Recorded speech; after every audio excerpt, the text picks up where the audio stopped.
চাটার পর একটু হালকা পানি নিয়ে পানিটা পান করো, অজানা রোগের শেফা আল্লাহ দিয়া দিবেন। এরে নবীর উম্মত, সমতল জমিনে খানা খাও সুন্নত, চেয়ার টেবিলে খাইও না, সুন্নত নয়।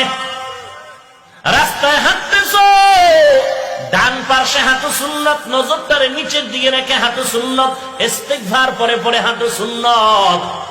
এরে নবীর আশিক, রাতের বেলা ঘুমায় যাবি, ওযু করে ঘুমাও সুন্নাত, ডান কাতে ঘুমাও সুন্নাত।